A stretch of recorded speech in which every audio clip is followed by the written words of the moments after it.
Sejam muito bem-vindos, pessoal, a mais um vídeo domingão de manhã. Agradeço mais uma vez vocês por estarem aqui novamente para a gente trocar essa ideia, para a gente bater esse papo.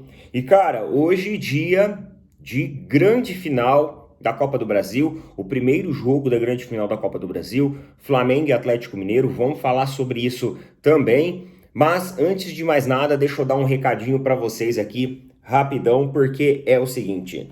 A Mega Sena, ela acumulou de novo. É isso daí, estava acumulado em 105 e agora foi para 127 milhões de reais. Então você pode acessar aí o link que eu estou colocando fixado nos comentários. E se você não conhece, e se você já conhece também, você pode participar de novo aí com o pessoal da Tribo da Sorte. Tribo da Sorte não é casa de aposta esportiva, Tribo da Sorte é uma plataforma dos bolões dos jogos eletrônicos e oficiais da Caixa Econômica Federal. Tudo regulamentado, tudo regularizado, tudo certinho. Você pode acessar o link, vai abrir um chat, você vai lá, vai falar assim para eles, ó, eu gostaria do cupom lá do canal Opina Porco. Esse cupom, pessoal, ele é um cupom especial que tem uma porcentagem de desconto maior do que aqueles cupons que a gente costumava trazer aqui, lembra? O Opina Tribo? Então, e se você já participou do Opina Tribo, você pode também participar desse cupom.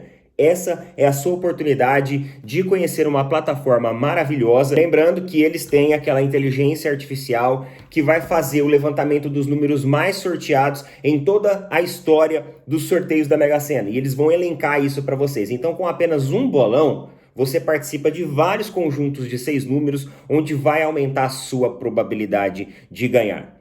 Beleza? Você pode fazer no conforto da sua casa, não precisa sair de casa, você não organiza o bolão, é ele que organiza tudo para você e você não precisa de mais pessoas também para participar, você pode participar sozinho, beleza? Tribo da Sorte, galera, tamo junto. A parada fechou lá no Palmeiras, hein?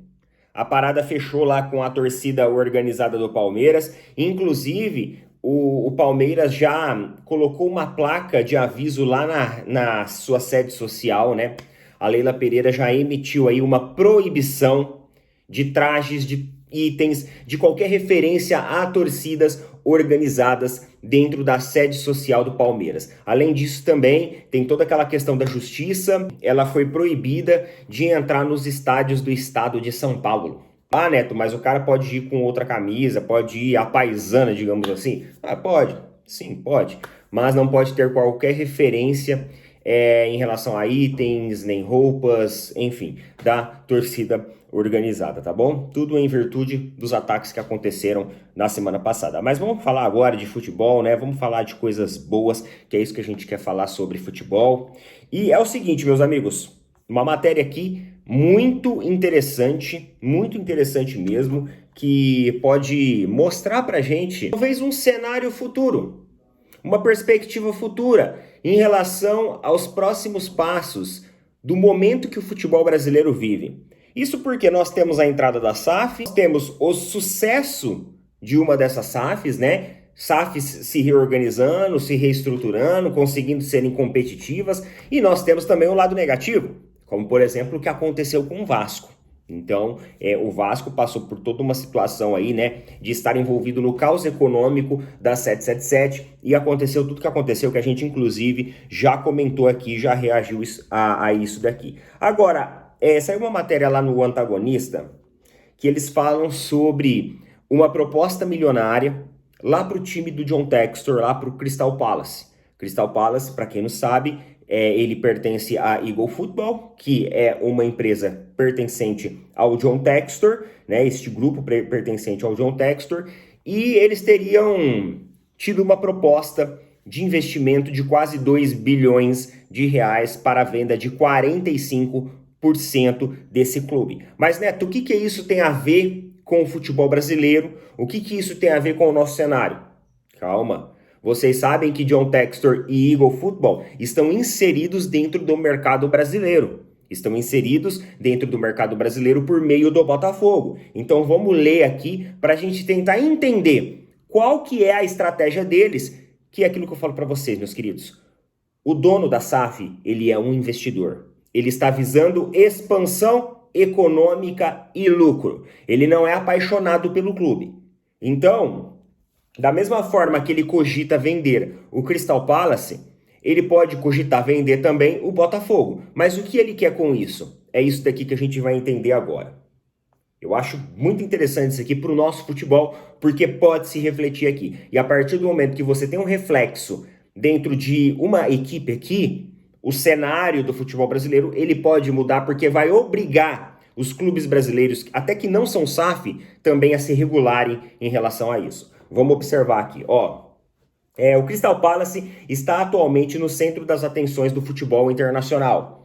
O conglomerado Sports Bank, composto por investidores dos Estados Unidos, Canadá, Europa e Oriente Médio, fez uma proposta significativa para adquirir o clube pertencente a John Textor. A oferta é de 230 milhões de libras, cerca de 1,7 bilhões de reais. Tem como objetivo comprar 45% do clube inglês, atualmente controlado pela Eagle Football. Esta proposta posiciona o valor de mercado do Crystal Palace em cerca de 500 milhões de libras, né? Aproximadamente 3,7 bilhões de reais, atraindo investidores interessados em fortalecer a sua presença na Premier League. E por que?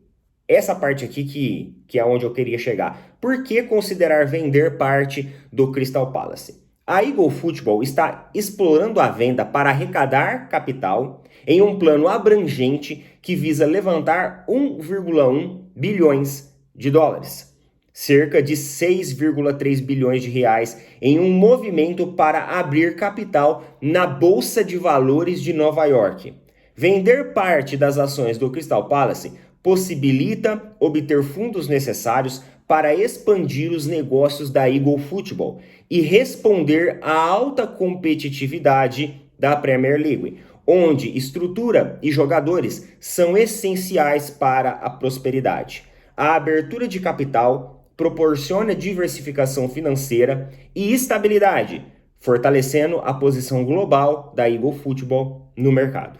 Então, basicamente, o que eles querem atingir: alto nível competitivo, e aí eles elencam aqui, né? Desenvolvimento na infraestrutura de rede e potencial para marketing global estratégico. Ou seja, eles querem tornar o Crystal Palace uma equipe como, por exemplo, o Chelsea, o Bayern de Munique, equipes que são mundialmente conhecidas, e até outras, né, que não são SAF, mas também são mundialmente conhecidas, Real Madrid, Barcelona. E o que isso implica dentro do futebol brasileiro? Cara, isso implica no futebol brasileiro que o John Textor ele está inserido aqui também. E ele é investidor, é aquilo que eu falei para vocês. Um investidor, o que ele quer? Um investidor, ele quer ser competitivo no mercado ao qual ele está e ele quer, faturar com isso. Então, se hoje ele vende parte da Eagle Football, né? Desculpa, da Eagle Football não, né? Do Crystal Palace. Amanhã ele pode vender parte do Botafogo também nessa mesma entoada, nesse mesmo pensamento, seguindo essa linha de raciocínio. E aí, a gente pode ter alguns impactos, positivos ou negativos. Tudo que você vende, todo investimento que você faz, tudo aquilo que você tenta expandir, você tem uma possibilidade de sucesso e uma possibilidade de fracasso. Se no dia de amanhã alguém chega querendo comprar uma parte do Botafogo e ele se propõe a vender isso, ele corre o risco. Vamos abrir o capital dessa empresa na Bolsa de Valores, por exemplo. Mas pode ser que fracasse. Pode ser que a bolsa oscile negativamente e aquilo não funcione. Várias e várias empresas já abriram capital em bolsas de valores, empresas inclusive grandes, e elas não permaneceram na bolsa de valores. Porém, existe o outro lado da moeda. Isso pode dar muito certo. Isso pode tornar, por exemplo, o Botafogo uma grande potência. Um time com grandes investimentos, com grande estrutura, com grandes jogadores e, além disso, um capital aberto que permite uma diversificação e torna o Botafogo um grande clube SAF. Então, são várias perspectivas que a gente tem. Se você comparar com o Botafogo de 3, 4 anos atrás, a gente pode enxergar o copo cheio nessa atual conjuntura agora. Você concorda comigo?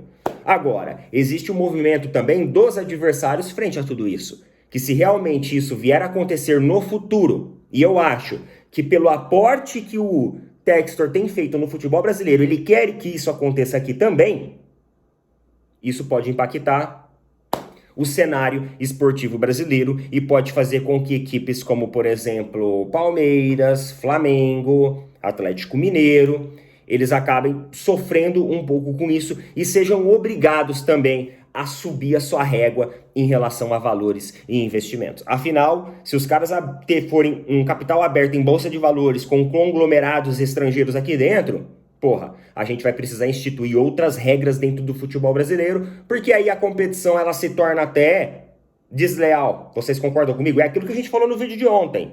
Então essa matéria é legal, que ela traz essa talvez previsão ou visão do futuro e até se une um pouco, se linka um pouco com o vídeo que discutimos aqui ontem daquela entrevista do Landim. Beleza? Mas eu queria pontuar isso aqui com vocês porque eu achei extremamente interessante, que pode ser um reflexo do futuro. Afinal, o John Textor, ele não é botafoguense, ele é um investidor. E para ele colocar uma parte do Botafogo no colo de outras pessoas, de conglomerados, de outras empresas, sem problema nenhum, ele vai fazer isso. Agora, meus amigos, vamos falar sobre o grande jogo de hoje. Flamengo e Atlético Mineiro se enfrentam logo mais, daqui a pouquinho, lá no Maracanã. E vamos dar uma olhada nas prováveis escalação? Olha só que o Felipe Luiz vem com um esquema de 3 atacantes. 3 atacantes para enfrentar aí o Atlético Mineiro. Então vamos ver a provável escalação do Flamengo. Rossi no gol, Léo Ortiz, Léo Pereira, Wesley, Alexandro, Gerson, Everton Araújo, Arrascaeta, Plata pela direita, Michael pela esquerda e Gabriel Barbosa no ataque. Esse daqui provavelmente, uma provável escalação, pode ser o time titular do Felipe Luiz. Então dessa vez o Michael ele vai entrar como já titular, né? Mostra que o Felipe Luiz está enxergando aí a perspectiva de fazer um resultado positivo de maneira rápida. Agora vamos lá, no Atlético Mineiro, que time que a gente tem? Então no Atlético Mineiro a gente tem o seguinte: Everson, Bataglia, Laicon, Júnior Alonso, Alan Franco, Otávio, o Gustavo Scarpa, o Rubens, o Guilherme Arana, Paulinho e Hulk. E aqui, pelo visto, o que a gente vê aqui é que o Guilherme Arana, ele vai estar posicionado em um esquema diferente. Ele vai atuar ali como um ponta. Isso porque ele tem uma boa capacidade de reter essa bola e ele também tem uma boa velocidade e dinâmica de movimentação para tentar dar um pouco de vida às pontas, né? E trazer velocidade no ataque também nos setores de transição do Atlético Mineiro contra o Flamengo hoje. Cara, são duas equipes muito boas, são duas equipes, como falamos ontem, né? Copeiras, que tem jogadores muito bons, então acho que vai ser um belo espetáculo. Agora, existem coisas que apimentam esse espetáculo. E eu já escutei de flamenguistas falando assim pra mim: Neto, eu prefiro o Botafogo campeão da Libertadores do que o Atlético Mineiro. A gente tem uma rixa absurda com o Atlético Mineiro.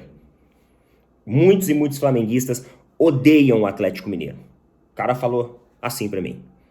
E, mano, e com certeza o Atlético Mineiro fez movimentações agora, na véspera do jogo, para provocar o Flamengo. Isso porque o Atlético liberou nas redes sociais um vídeo onde mostra, segundo eles, as injustiças cometidas ao longo da história entre Flamengo e Atlético Mineiro e Flamengo. Inclusive aquela partida icônica, né, que acabou entrando para a história do futebol brasileiro, apitada por José Roberto Wright. Então eles colocaram esse vídeo, né, eles trouxeram esse vídeo com uma pegada assim de injustiça sofrida, com uma pegada assim de, pô, o Galo é forte, o Galo é guerreiro, mostrando, né, fazendo um take ali com vários e vários trechos de vários e vários jogos que eles se consideraram injustiçados. E agora eles vão atrás de toda a justiça e tudo mais. Então assim, é um vídeo, cara, bem apimentado, bem espetado, bem provocativo aí, lançado às vésperas, né, do jogo contra o Flamengo, e isso promete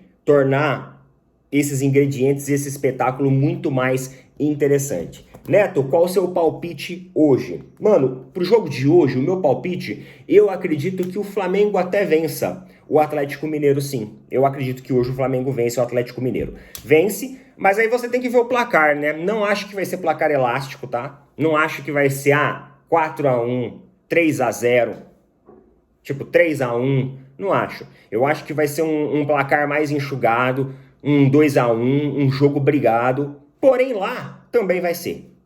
Lá também vai ser um jogo brigado. Então, na minha opinião, assim, né, o que eu acho é que vai ser um jogo muito disputado, um jogo de bons jogadores, individualmente falando. Então, você tem jogadores que podem tornar o processo de decisão desses jogos diferente, e você tem elencos que coletivamente estão bem copeiros e conseguem tirar resultados positivos. Inclusive, esse ano, o Flamengo já deu um balde, né, em cima do Atlético Mineiro aí, no retrospecto ali pelo Campeonato Brasileiro. Porém, isso não significa nada agora. Hoje é final, e final, meu, final de campeonatos eliminatórios assim, né, que nem Copa do Brasil, o jogo ele basicamente são 2 jogos únicos. Eles não têm ligação e fator de relação nenhum com o Campeonato Brasileiro. Beleza? Então acho que vai ser um jogo muito bom. Vou assistir aqui também às 16 horas. Tamo junto. Final da Copa do Brasil tá aí. Coloca nas opiniões o que vocês acham a respeito de tudo isso. Valeu, falou, até mais.